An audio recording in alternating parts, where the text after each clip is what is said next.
Are you using forced activations in your diagnostic tool to their full advantage? Well, in this video, I'm going to go through two real-world examples of how you can use them to fault find quicker and get to the root cause of the problem. Today's car, we're going to be using an MG ZS, and first things first, we obviously need to plug the VCI in, battery support on, and then we're going to head around the back of the car. So let's do the VCI first.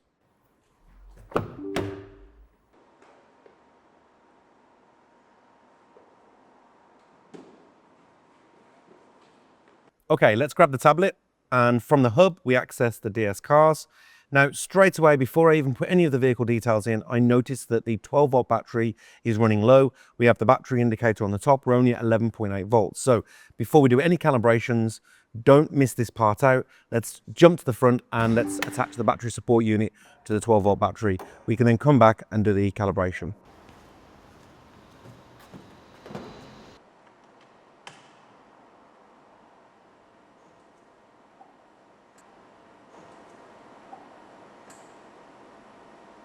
So switch the GYS on. We're going to change the mode from charging easy to diagnostics. I'm going to set this voltage only at 13.2. It's a quick calibration to run. Hit select and then click on start. You'll see the initial current ramp up and then it'll flatten down and just maintain that voltage and vary the currents, allowing us to do the calibration. Let's head back into the car and then we'll connect to the ECU on the diagnostic tool. VCI is plugged in, battery support unit's on.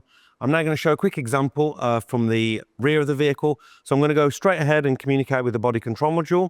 I could do that in two ways. I either can go from here and communicate, but because I did a global scan and there was a couple of faults in the body control module, I can simply click on body module there and go straight in. Both ways, you end up in the same position.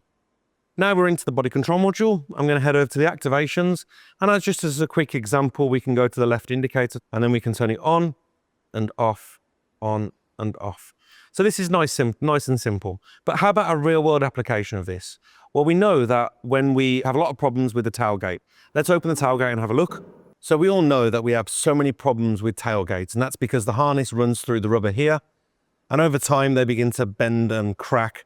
So easiest way to diagnose these is, first things first, can the signal be sent from the body control module to the tailgate? Let's do that in the diagnostic tool. So we're going to go ahead and activate the rear wiper. We can see that's activated now, and the beauty is, while it's running, we can grab and wiggle the harness to see if there are any breaks in it. So if there is an intermittent problem, we can use both diagnostic tool and mechanical to see if we can find where the break is in the harness. That was a quick example on the rear using the activations in the body control module, but here's a quick example from the front. Let's imagine that the car has overheating problems. Temperature keeps climbing. Rather than warm the engine up and test the coolant fan to make sure it's working, again, simple, quick activation. To do this, we're going to communicate with the engine control module. Again, a few different ways of doing that. Because I've run a global scan and there is a fault in the engine control module, I can simply click on it here, but I could also go into petrol system and select the 1.5 engine.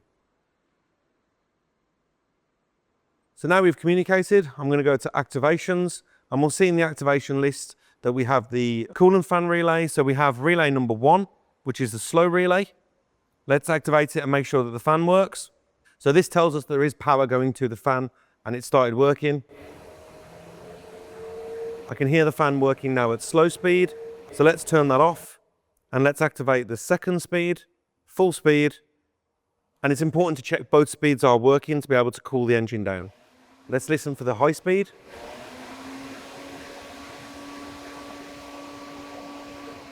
Okay, so that tells me that the engine control module is perfectly capable of supporting both fan speeds. So clearly it's not a fan issue if the engine was overheating. It's time to look into other issues, water pump, mechanical blockages in the front radiator.